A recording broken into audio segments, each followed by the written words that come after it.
That's expensive. They hit them either close range or at a distance. If God for me, why bother? I got my game from the Godfather. This is a special presentation of EA Sports from the Coliseum in Oakland. Our tribute to the coach, the John Madden Legacy Game. I'm Brandon Gaudin here to take you through the proceedings. And coming up, we're going to tell the story of a man who was truly larger than life and whose impact on the sport of football certainly is going to live on for decades and decades to come. Now, we've assembled a couple of rosters featuring some of Coach's favorite players from both yesterday and today. And Coach himself will be on the sidelines for both squads, trying to motivate his guys to victory. And I'm joined now by my good friend Charles Davis. CD, your thoughts on John Madden and what he meant to the sport he loves so much? For me, Brandon, it's the word joy. He brought that to the game of football and brought the game to so many people. He stayed involved his entire life. And moving forward, when you think of football, you're always going to think John Madden.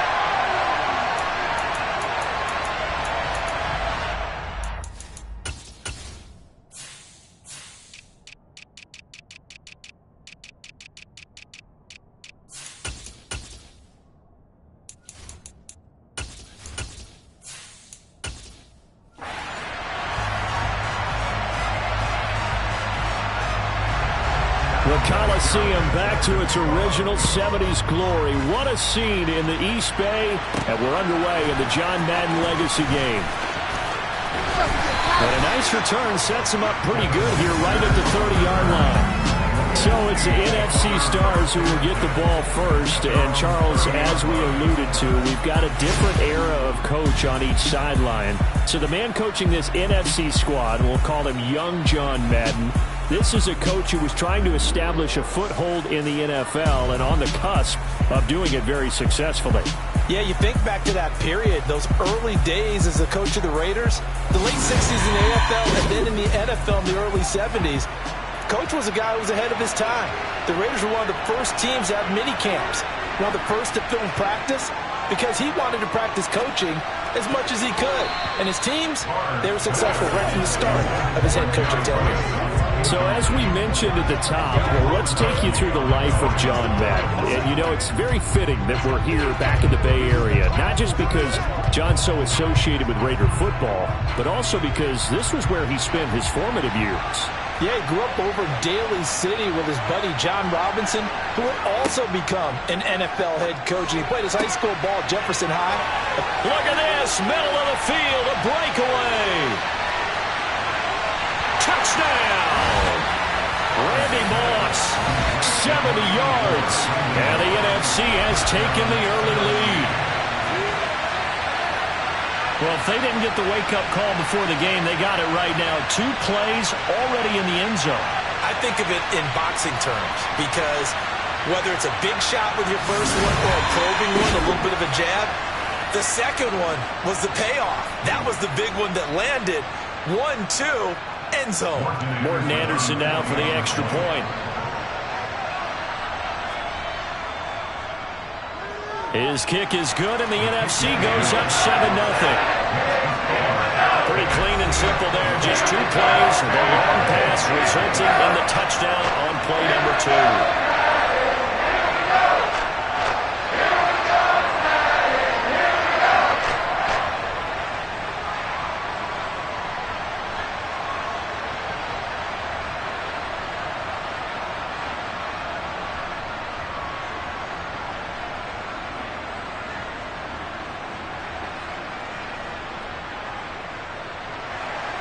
Following the touchdown, here's Anderson to kick it away. No run back here for Hall, and this will come out to the 25. So, Charles, as mentioned, we've got another Coach Madden over here on the AFC sideline. Of course, his Raiders, members of the AFC West. So this is a conference he battled in for his entire career. And you think about the landscape of the NFL as he was getting into the back half of his tenure. It was a golden era for coaches. You had Don Shula, Tom Landry, Chuck Noll, Bud Grant. But it was John Madden who had the best winning percentage of them all, CD. 759, the best ever. Brandon, it's hard to believe he could be so successful in a conference with all those great teams. The Steelers won 4 Super Bowls. The Dolphins won 2 and were a mainstay in the playoffs. The Colts were tough. The Broncos came on late and went to a Super Bowl themselves. But against Hall of Fame coaches, John Madden's record, 36, 16, and 2. That's pretty incredible. His Raiders were a factor each and every year. An incomplete pass leads to 2nd and 10 from the 25. Now a play fake. Brady. And to the right side here, it's Allen. And he's going to be dropped following a pickup of 7 past the 30 to the 32. But Charles, you mentioned Coach was a 21st-round draft pick back in 1958. It was the Philadelphia Eagles who selected him. But unfortunately for John, knee problems, they just continued to dog him. He was hurt in his first training camp, actually never saw the field as a player in the NFL. But it was still during his time with the Eagles, you and I were talking about this before going on air, that you could start to see the light bulb going on for what his career path might entail. And it went on in a big way, didn't it? Because while he was rehabbing his knee, he started to spend a lot of time breaking down film with the Eagles, with quarterback Norm Van Brocklin, the future Hall of Famer and future head coach in the NFL. Remember, Van Brocklin coached with the Falcons, he coached with the Vikings. And was there during that time. I think Coach Madden realized his love of football and love for teaching, combining all that together, and that meant being a football coach. So in 1960, began his coaching career at a small college south of San Luis Obispo called Allen Hancock, and then later at San Diego State University under another legendary coach, the guy who could throw it around pretty well, Don Coryell. Charles, you know, it was in the early 1960s that a young John Madden made the acquaintance of the owner of the Oakland Raiders, one Al Davis, of course, and the two, they really bonded, would become one of the best owner-coach duos in NFL history. And to take it a step further, Al Davis became someone who John referred to as his best friend. Yeah, in 1967, Brandon, Al Davis hired Coach Madden to be a linebackers coach. Remember, this was still the AFL at that point. We had not merged totally with the NFL. And Coach Madden, he paid dividends almost immediately. Helped the Raiders win the AFL title in 1968. And that meant a date with the Green Bay Packers in what was now known as Super Bowl II. But by 1969, at the age of 32, just 32, Brandon, John Madden assumed the mantle of head coach of the Oakland Raiders. And what a ride the Raiders in the NFL were about to go on.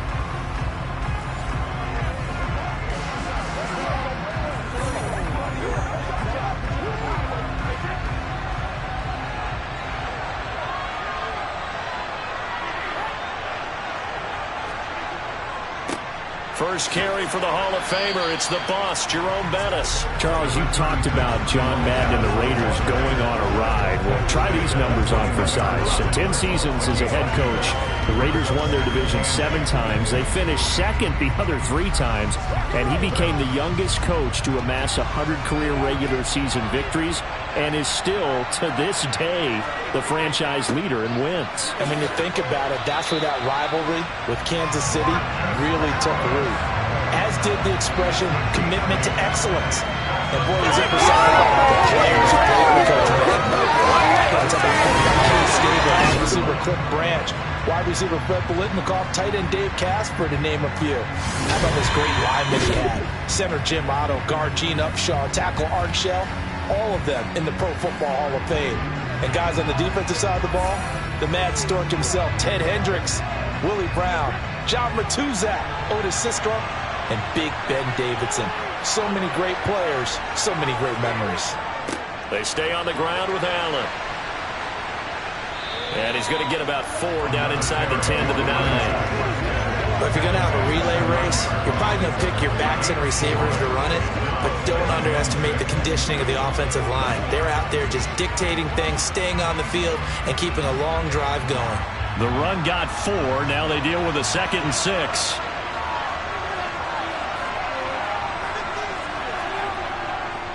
Here's Allen. And a nice pick up there. He gets about 5 down to the 4-yard line.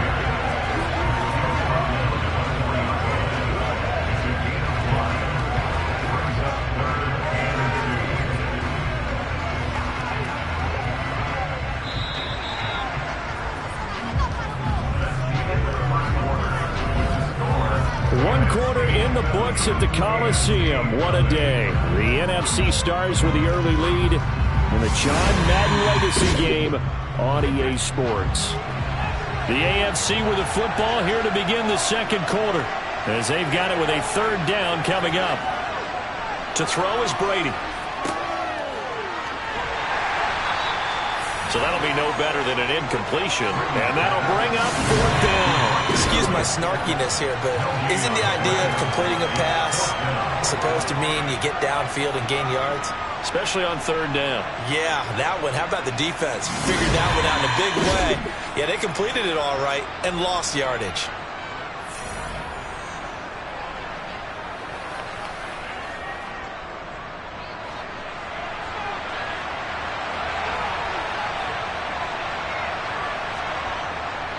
Needing the tough yards, they run it with their fullback.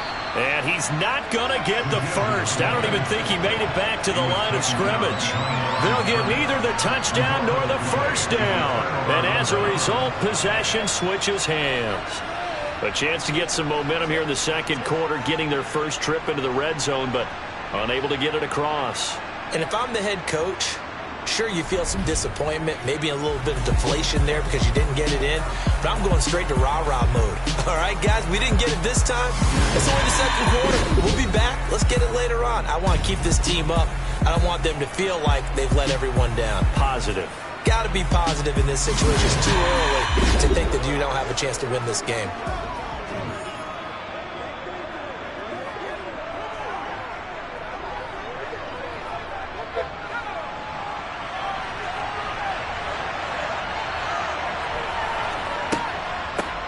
It'll be Sanders to begin the drive. And he maneuvers up the middle for 3, and it's second down. Charles, you think about all the success that John Madden had as an NFL head coach, and he had plenty, and we talked about it, including the 10 straight winning seasons, a Super Bowl title.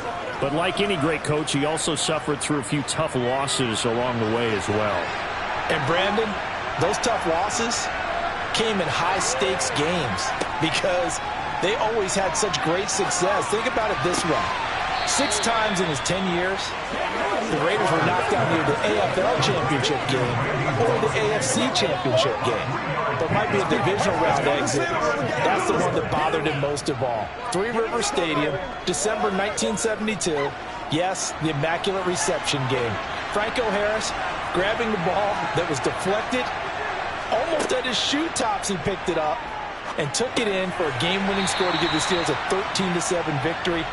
And partner, anyone who loves black and silver still doesn't believe that ball hit anyone in black and silver that day, and that play should never have counted. CD, we spoke of some of the Raiders' tough playoff losses through the decade of the 70s, but for one shining season, they put it all together, and that was 1976. You remember a 13-1 regular season, a memorable playoff win over New England. They dominated the Steelers 24-7 in the AFC title game, and then a meeting with the Minnesota Vikings in Super Bowl 11. Oh, Brandon, what a game that was down at the Rose Bowl in Pasadena. A gorgeous 53-degree day, perfect for football. Raiders got out to a 16-0 lead at the half, and Clarence Davis, no relation, although I would certainly claim it, strong on the ground, 137 yards rushing. How about Freddie Biletnikoff, the MVP of that game, catching everything that came his way? Kenny Stabler running the offense with precision, and we all remember the one that sealed it. The grand old man himself, Willie Brown, with the laser-focused eyes, picking off Fran Tarkenton and taking it 75 yards for a touchdown. 32-14 the final score. Raiders had their first Super Bowl title, and we got the iconic shot of Coach Madden being lifted on the shoulder pads of his players and carried aloft as a Super Bowl champ. And from the 15, they're able to work this up to the 20 for a pickup of a handful. Now the AFC going to use the first of their timeouts. So as they take it over, we step aside.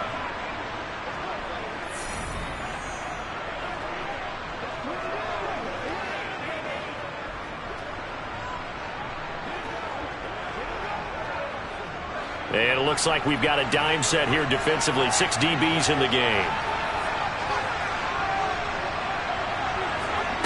Favre. Throw left side, complete to Cup. And able to get this across the 20 before going out of bounds.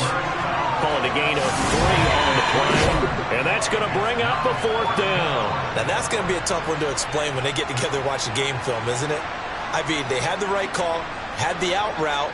He's got to know where the first down sticks are. Yet he steps out of bounds that close. Not their best play.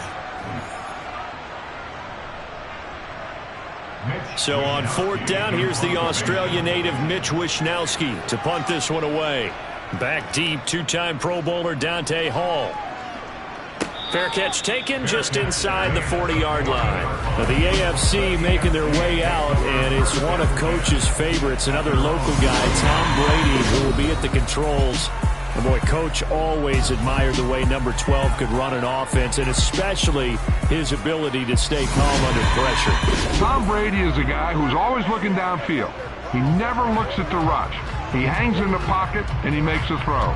He's a cool guy, and he's a tough guy. Let me tell you, there's no one calmer in the pocket than Tom Brady. And I know that Coach has a great appreciation for Tom Brady, who turned 45 back on August 3rd, because Coach coached a guy like him in George Blanda, who played a long time in the NFL. In this game, it features legends and active players. Tom Brady qualifies as both. So, Charles, after that Super Bowl title in the 76 season, the Raiders again advanced to the AFC Championship game the following year, but they fell to the Denver Broncos on New Year's Day by a field goal, and that ended their chances for back-to-back titles. And then in 1978, after missing out on the playoffs in that season, John Madden, he actually stepped down as coach of the Raiders January 4th, 1979. Yeah, that was a surprise for the league because remember, Brandon, he coached 10 seasons in the NFL, but he put everything he had into the Oakland Raiders, into being a head football coach, into guiding, mentoring, loving his players. And he just sort of felt like it was the right time to step away. And even though he was just 42 when he left, even though there would be overtures for a return to coaching in the future, many overtures, he never returned to the sideline. Even though he didn't, we all know his work with the NFL was far from finished, and a lot of chapters of the John Madden story were still left to be written.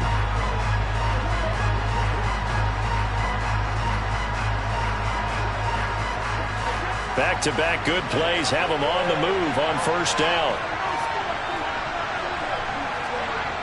Throwing now is Brady. And this throw a bit late as he couldn't reach back for it. That certainly appeared to be a play call where they were just trying to make 2nd down, 2nd and short. I think they thought the coverage was off a little bit more than it was. Nice job there pressing up on it and forcing the incompletion. Brady's incompletion on 1st down leads to a 2nd and 10. Now a carry for Allen. And some room to run now.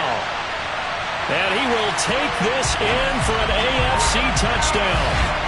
Marcus Allen, 39 yards. And the AFC is an extra point away from tying this game up.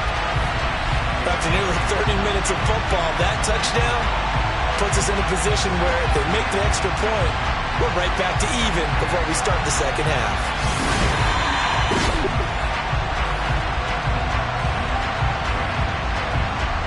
Now Adam Vinatieri for the point after.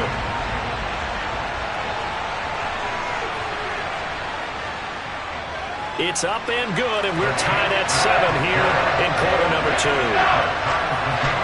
So that drive, 4 plays. And the finishing touch was that nice long run into the end zone.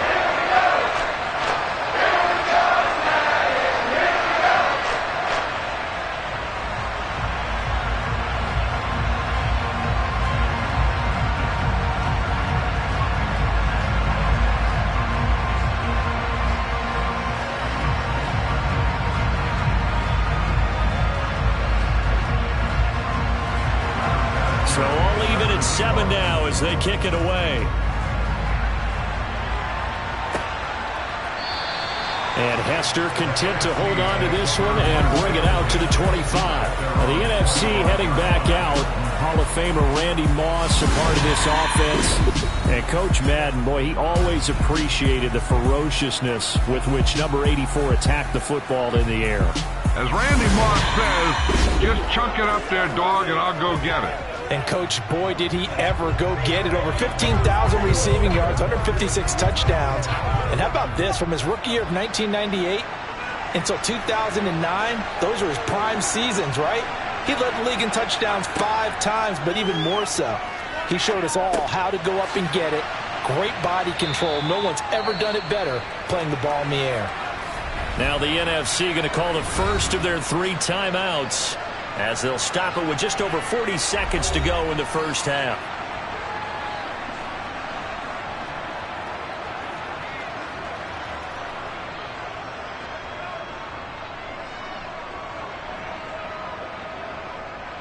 Here's a 2nd and 2 now from the 33.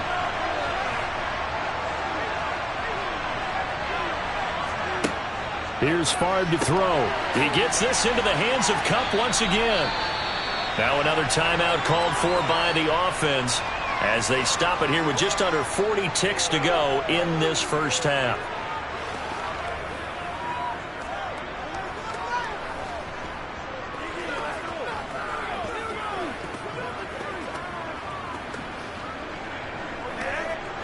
So from the 39 now, they'll come up on a 1st and 10. To throw is Favre. And he rifles one incomplete. You can tell they wanted to get that ball downfield, but they had nothing working in the secondary, so he dropped it off to the running back. That one ended up incomplete.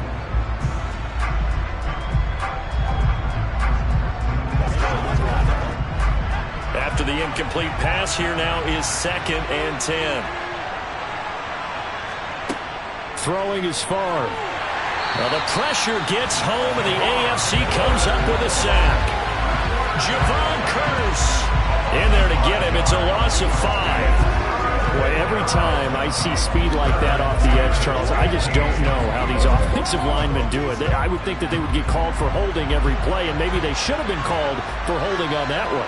Yeah, maybe not just holding, but sometimes you end up setting back in the offensive backfield a little bit farther to try and help you with the edge. That's a penalty as well. Sometimes you overset. They'll come. Coming up in the second half, we'll run through John's post-coaching triumphs. But for now, we present a special tribute to the man of the hour, narrated by the Raiders' own Trey Mosley.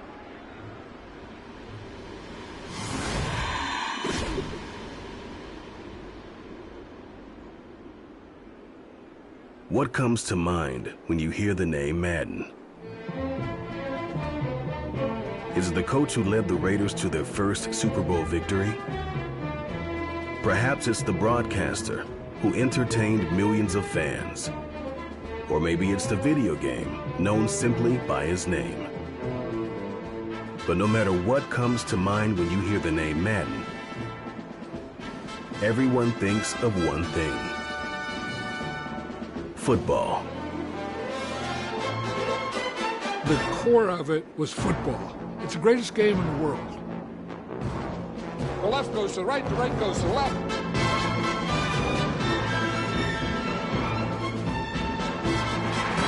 Madden is on the field. He wants to know if it's real.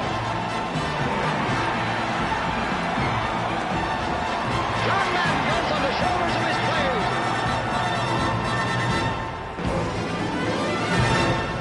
In my mind, John Madden is the most important figure in the history of professional football. Show me somebody else who did it on 3 levels the way John did it. There's nobody.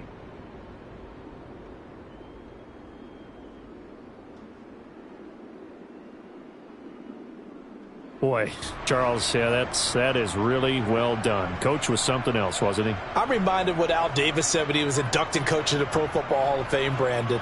He loved the game. He loved his team. He loved the Raiders. He loved this league. And you can see it with everything he does. No doubt. But it's quite possible, though, that now he would say, hey, enough of that. Let's play some football. The second half forthcoming from Oakland.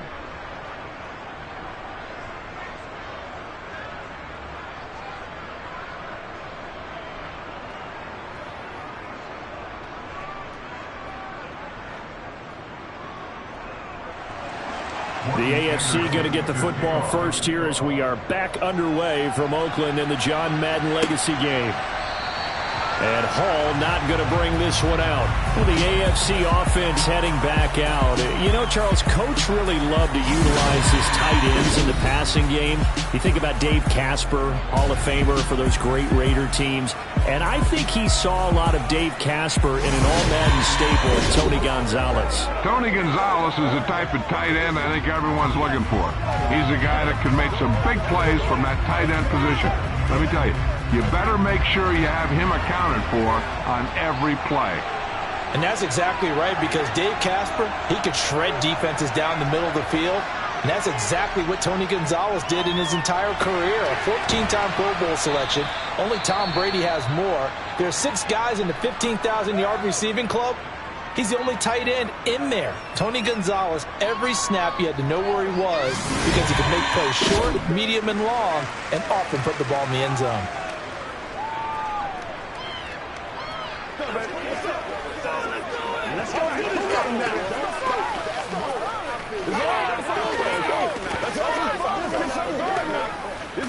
It's showtime, baby. It's your game, baby.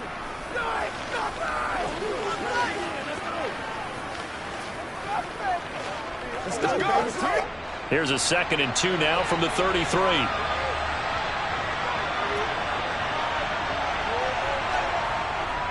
They'll run with Allen. And he'll be brought down right around the 37. So now, Charles, to pick up the story we've been telling, John Madden at 42. He just completed a 10-year stint as the coach of the Raiders. He wants to step away a bit from the grind of coaching, but he doesn't want to step away from the game of football. So he ends up signing on with CBS in 1979 to try his hand at broadcasting. And much like his coaching career, he was pretty much an instant success. Partner, he really connected with the people right from the start, and people may not remember, he wasn't even on the #1 team in the beginning. He worked his way up. But the same things that made him a great coach made him a great broadcaster. The ability to show the big picture, yet break it down into the details. That's what he did with his teams. That's what he did with the people. That way, he was simple to understand, yet insightful for viewers. And he did with that big personality that he had, one that connected with everyone.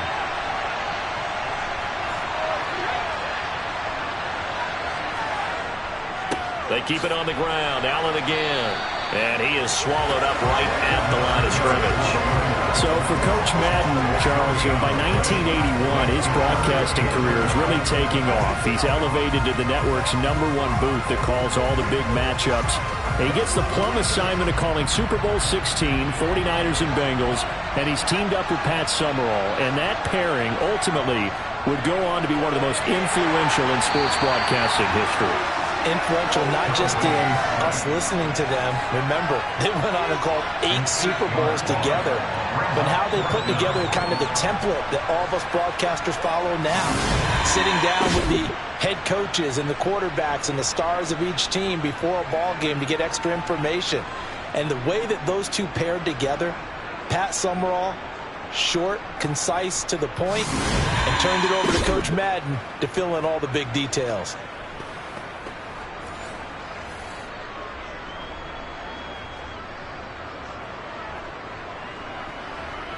Here's Ray Guy now as he's on a punt for the first time this afternoon.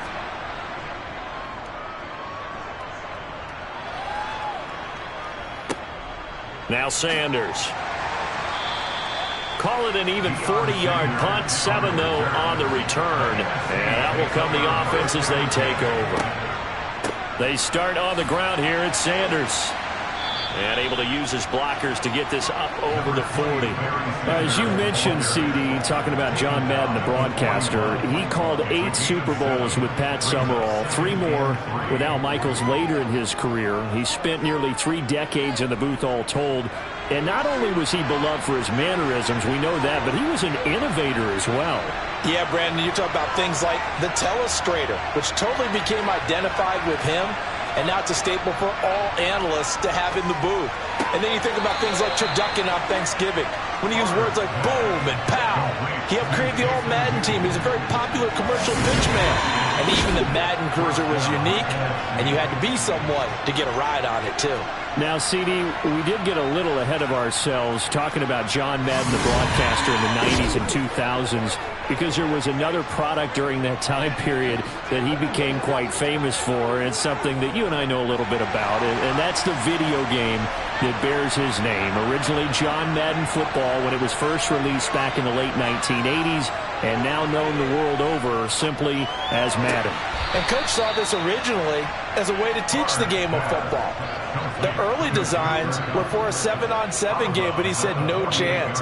He would not sign off on it. He wanted to be as realistic as possible. He told him, call me when it's 11-on-11. And he got his wish. Yeah, after that debut, Madden, the video game, continued to pick up steam through the 90s in a big way. And John himself, many will remember, was a commentator for the series for many years. And now here we are in the 2020s, and this game has sold somewhere in the neighborhood of 150 million copies. So, CD, you look at the accumulation of John Madden's achievements in the world of football, the coaching success, the Super Bowl title, the incredible career as a broadcaster with 12 Emmy Awards, Madden, the video game. It was very fitting back in 2006 that John Madden got the call to be enshrined into the Pro Football Hall of Fame. A more deserving person you will not find. He gave an incredible speech on that day, Brandon. So many of his former Raider players were in attendance. He talked about how he envisioned that when the last person turns off the lights in the hall every night, that the bus talk football amongst themselves. And what a discussion that might be. Yeah, he finished his speech by saying, today feels like the second time in my life that I'm being carried off on the shoulders of others. Yet instead of off the field, it's into the Hall of Fame. This has been the sweetest ride of them all. Second down, and back they go to Sanders. And some room to maneuver. He's going to go out of bounds, but he takes this one down just shy of the 20. That burst good for 20 and a first down. You think about John Madden in his retirement years post-broadcasting. He was about as active as most people are in their working years. I mean, he continued to play a key role on the NFL's competition committee. He was available to a wide range of people as a tutor, as a mentor. He continued to teach the game of football to all who would listen. And, Charles, as you and I know, he even continued to provide input, a lot of input on the Madden video game. Yeah, I know a lot of folks that design and build this game certainly look forward to their yearly visits out to the Madden compound that he had out in the East Bend. They pitch the new aspects of each year's game to him, get his feedback, and then get to sit back and spend 6 hours with him on a Sunday watching football and listening to him tell stories and talk even more ball. It had to be an incredible experience for all involved. A field goal could get him the lead, but it might not be enough here as they come up on 1st and goal. Now Favre. And he slings one that's incomplete. Had the right idea there, trying to throw it to the sideline, but he let him just a little bit too much, trying to get it out to his receiver. Ends up falling to the ground, incomplete.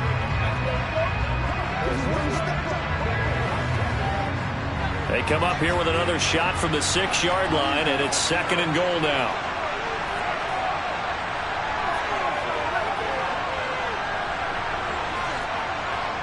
They'll look to throw. And that's going to be caught. Touchdown NFC. Jerry Rice from 6 yards away. And the NFC has taken the lead.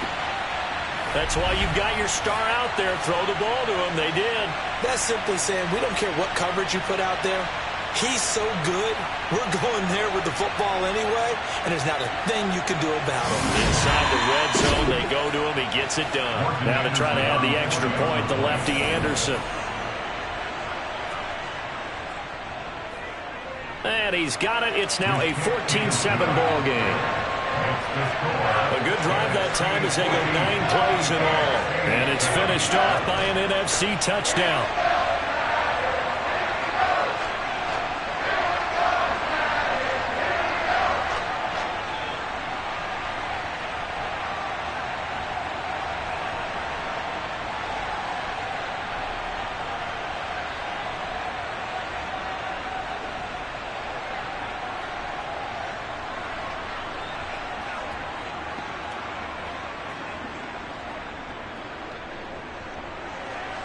Following the touchdown, here's Anderson to kick it away.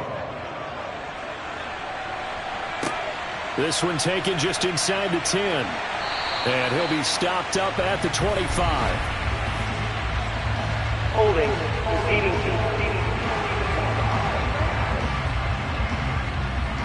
A few better down a score in the fourth quarter than Tom Brady. This is 1st and 10. Inside handoff here to Ricard. And he goes across the 20 to the 22. 7 yards on the pickup there, and it'll leave him with a 2nd and 3. Probably a bit of a surprise call there on 1st down, but how about a tone setter for the drive? Picking up nice yardage with the big man setting the tone physically.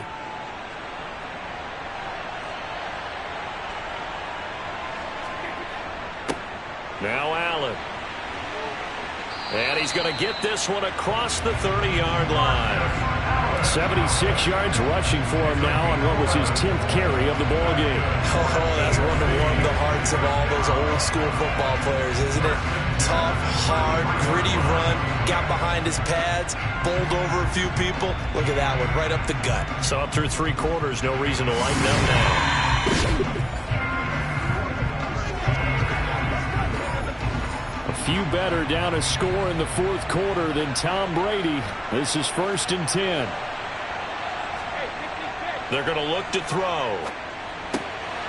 On a huge mistake late, it's intercepted. Picked up by Jalen Ramsey. Brandon, offensively, this has been a tough day for him. Trying to find a place to throw the football. It's been extremely difficult. I've got to give a lot of credit to the secondary, especially the corners who have had the receivers on lockdown.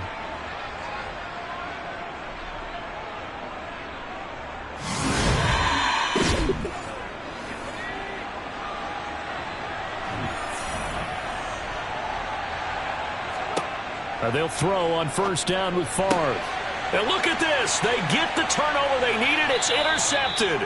Picked up by Rob Woodson. And the return comes to a halt right at the 44-yard line. A critical error there in a tight game of the fourth. All you talk about is taking care of the football, and especially with a lead here in the fourth quarter, turning it over, now the door is open for the opposition. Just in general, when you're passing in the fourth quarter with a lead, no matter at what point, you got to be super careful. Got to be careful, and sometimes you can be so careful that you end up running yourself into an error. The AFC offense set to take their next drive. The interception sets them up with an opportunity to erase this fourth quarter deficit. And this series could very well determine our outcome. His struggles finding open receivers continue. I don't know the last time I saw this inconsistent throwing the football. It would be hard to find a date when he was this inconsistent. You know, in his locker, he keeps the word poise printed on an 8.5 by 11 sheet of paper. He needs to find that poise right now. He certainly does. In fact, I would suggest he laminate it. And this one not going anywhere. They get him at the 44 for a gain of just a yard. Well, that's a good start to this drive on the defensive side of the ball. Force the incompletion on 1st down. Then you're able to shut down the running play on 2nd. Yeah, I wouldn't be surprised now. A little bit of pressure going at the quarterback in the expected passing situation. Throwing is Brady on 3rd down. He's going deep for Brown. Oh, that's going to be a costly one. It's intercepted. Picked up by Jalen Ramsey. And a big turnover there as his guys will get the football back. Agreed, that's twice now in this fourth quarter. As a quarterback, a lot of times you think it's all on you to make plays when you're losing. And here, the play's not there, but he throws it anyway.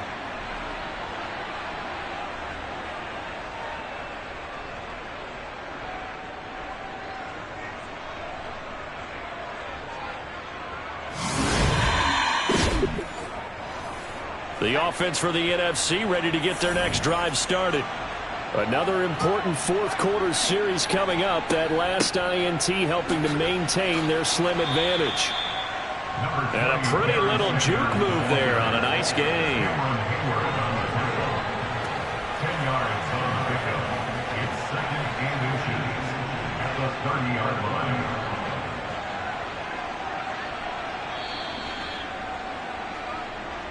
So 2 minutes to play in the John Madden Legacy game.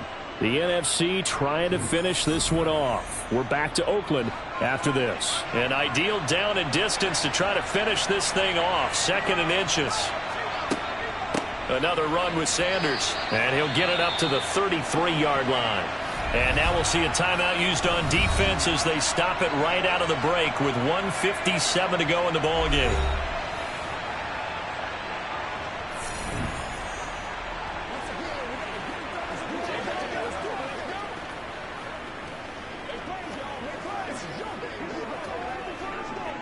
And not totally home free yet, but it's looking good as they come up 1st and 10.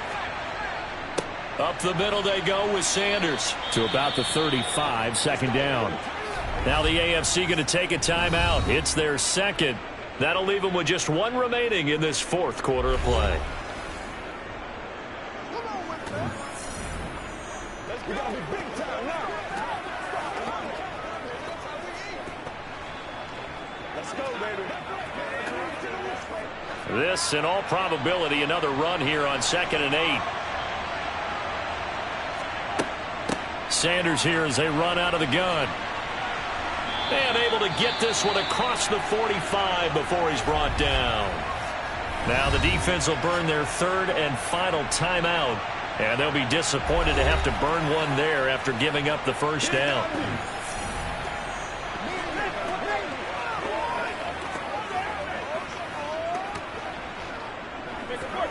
Let's rock and roll.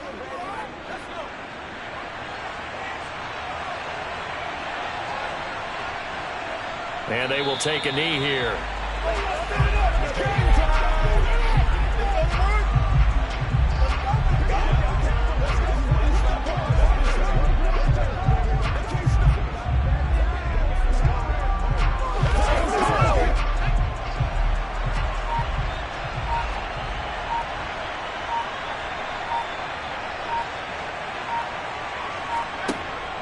It's a 2nd down run with Sanders. And they went the wrong way there. Losing yardage back at the 43-yard line. Well, this has certainly been special. And, Charles, as we wind down toward the end of this John Madden legacy game, your final thoughts?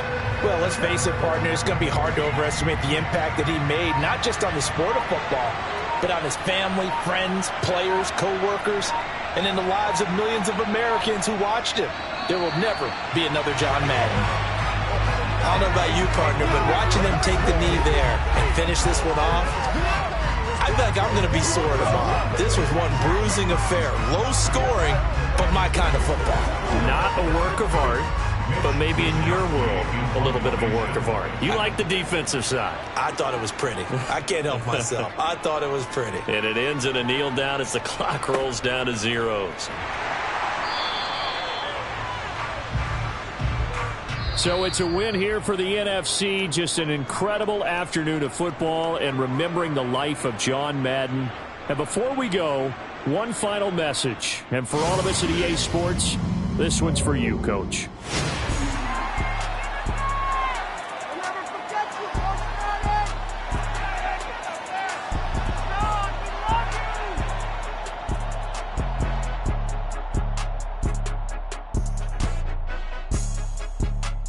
I just say this, I thank you all very much. This has been the sweetest ride of them all.